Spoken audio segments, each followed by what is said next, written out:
अस्सलाम वालेकुम। मैं उम्मीद करती हूँ आप जहाँ कहीं भी इस चैनल को देख रहे हो इंशाल्लाह खैरियत से होंगे। और जिन नए दोस्तों ने चैनल को सब्सक्राइब किया है उनका बहुत शुक्रिया।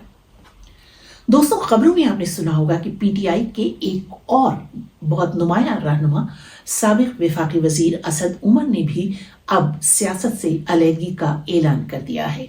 इन्होंने 2012 में पीटीआई में शमूलियत से ही अपनी सियासत का आगाज किया था।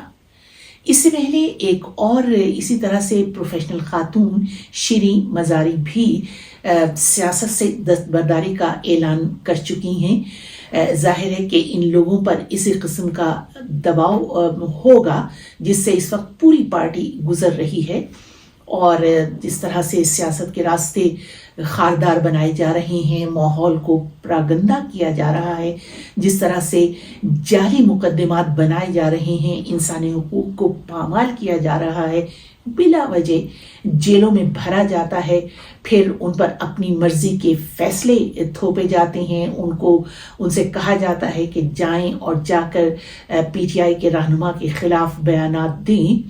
तो इस वजह से बहुत से प्रोफेशनल्स के लिए सियासत में हिस्सा लेना नामुमकिन होता जा रहा है।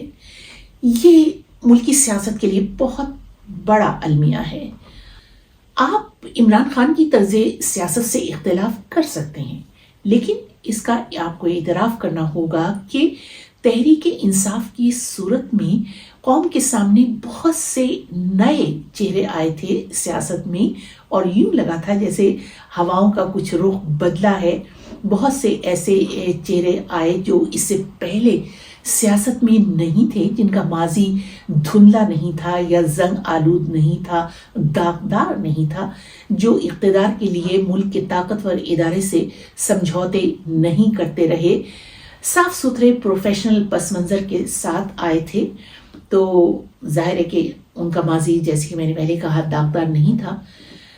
लेकिन अब तहरीक इंसाफ का जिस तरह से खात्मा किया जा रहा है, इस सूरत हाल में करोड़ों अफराद के लिए ऐसा कोई इंतखाब नहीं होगा कि अगर वो दोनों रिवायती पार्टियों को वोट नहीं दे, दोनों नहीं बल्कि और भी रिवायती पार्टियां हैं बहुत सी, लेकिन बहरहाल दो बड़ी पार्टियां हैं, पाकिस्तान मुस्लिम लीग और पाकिस्तान पीपल्स पार्टी।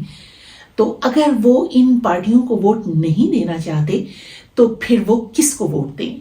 और जाहिर है कि अगर पीटीआई इसमें इंतखाबी मैदान में नहीं होगी तो फिर मुल्की सियासत एक मरतबा फिर मौरूसी सियासत की जानिब मुड़ जाएगी।